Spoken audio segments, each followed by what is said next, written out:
मेरे को लगता है कि डिसिप्लिन का बहुत बड़ा रोल है जेई क्लियर करने में। मैंने अपने आप को डिसिप्लिन रखने के लिए डेली का टारगेट रखता था कि मेरे को ये चैप्टर कंप्लीट करने हैं और मैं उस पर वर्क करता था।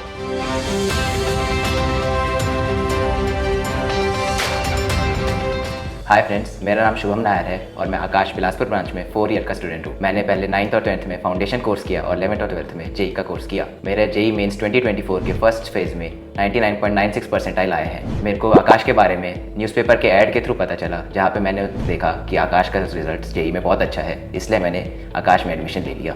मैंने 7th क्लास में जेई करने का सोचा था। मेरा मैथ्स, कोडिंग, डिकोडिंग और गेमिंग में बहुत इंटरेस्ट था। पेरेंट्स भी चाहते थे कि मैं इंजीनियरिंग परस्यू करूँ, तो मैंने अपने पेरेंट्स की इच्छा को और अपने पैशन को दिमाग में रखते हुए जेई करने का सोचा। मैं आगे चल के IIT बॉम्बे से CSE करना चाहूँगा। मेरे जेई का प्रिपरेशन स्ट्रेटेजी था कि मैं क्लासेस रेगुलरली अटेंड करता था, हर टेस्ट को रेगुलरली देता था। क्लास के अलावा मैं 6 आवर्स की सेल्फ स्टडी करता था। हर टेस्ट में जो भी गलती हुई है उसका एक एनालिसिस करके उसके सारे पॉइंट्स नोट डाउन करता था और उसको दोबारा रिवाइज करता था ताकि अगले टेस्ट में ऐसी गलती ना हो। मैंने जो एक चैलेंज फेस किया वो था कि मैं अपने टेस्ट में कम मार्क्स लाता था। इसके लिए मैंने अपने टीचर से कंसल्ट किया और उनसे 1-on-1 डाउट सेशन लिया। उन्होंने कहा कि अपने वीक टॉपिक्स आइडेंटिफाई करो और उन पर वर्क करने। मैंने आइडेंटिफाई किया कि मेरे केमिस्ट्री में, ऑर्गेनिक केमिस्ट्री में काफ़ी वीक था और मेरा मैथ्स में कैलकुलस बहुत वीक था। इसलिए मैंने ऑर्गेनिक केमिस्ट्री के लिए NCERT को रेफर किया और कैलकुलस के लिए प्रैक्टिस की। इसके बाद फिजिक्स में मेरे को कोई दिक्कत नहीं गई थी, तो यहाँ तक कि मैं तो अपने साथियों को भी फिजिक्स के डाउट क्लियर कर देता था। जो मेरे वीक टॉपिक्स थे उनके लिए मैंने अपने टीचर से 1-on-1 डाउट सेशन लिए और कंसल्ट किया, और अब जो ये वीकनेस थे वो मेरे स्ट्रेंथ बन चुके हैं। मेरा लास्ट मंथ की स्ट्रेटेजी ये थी कि मैं अपने 2 साल में जितने भी नोट्स बनाए उनको रिवाइज़ किया, अपने एरर एनालिसिस को एक और बार गो थ्रू किया और उनको रेक्टिफाई किया,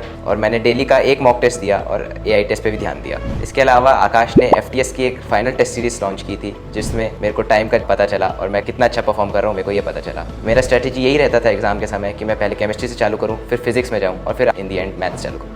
मेरे को लगता है कि डिसिप्लिन का बहुत बड़ा रोल है जेई क्लियर करने में। मैंने अपने आप को डिसिप्लिन रखने के लिए डेली का टारगेट रखता था कि मेरे को ये चैप्टर कंप्लीट करने हैं और मैं उस पर वर्क करता था। मैं अपने टाइम को इक्वली हर सब्जेक्ट में बांटता था और सबको बराबर टाइम देता था। मेरे सोने का और उठने का टाइमिंग एकदम फिक्स रहता था और मैं इसको चेंज नहीं करता था। तो मेरा यही एडवाइस रहेगा कि अगर आपको भी जेई क्लियर करना है तो अपने डिसिप्लिन मेंटेन करना चाहिए। मेरा आकाश में एक्सपीरियंस काफ़ी अच्छा था, क्योंकि मैं यहाँ पे हर 2 साल रेगुलर क्लासेस हुई, regular time to time tests होते थे, और जितने भी मेरे को टेस्ट में डाउट आते थे या गलतियाँ होती थी वो मैं डाउट सेशन के थ्रू क्लियर कर पाता था। इसके अलावा जो मेरे लाइफ में एक चेंज आया वो ये था कि मैं अब लॉन्ग पीरियड्स के लिए पढ़ सकता हूँ, जो कि मैं पहले नहीं कर पाता था, और मेरे अब कॉन्सेप्ट्स भी क्लियर हो गए हैं, जिसके कारण मैं क्वेश्चन ज़्यादा जल्दी सॉल्व कर लेता हूँ और ज़्यादा क्वेश्चन भी अटेम्प्ट कर पाता हूँ। मेरा जेई एस्पिरेंट्स को यही एडवाइस रहेगा कि 2 साल हमें फोकस से पढ़ना चाहिए और अपनी सेहत का बहुत अच्छे से ध्यान रखना चाहिए, क्योंकि अगर हमारी सेहत खराब हो जाती है तो हमारे क्लासेस मिस हो जाएंगे, जिसके कारण हमारा बैकलॉग पड़ जाएगा और फिर वो काफ़ी मुश्किल हो जाएगा कि हम आगे कंटिन्यू कर पाएँ। और मैं ये भी बोलूँगा कि डेली के डेली वो टारगेट बनाएं और उसको कंप्लीट करें। Thank you, all the best.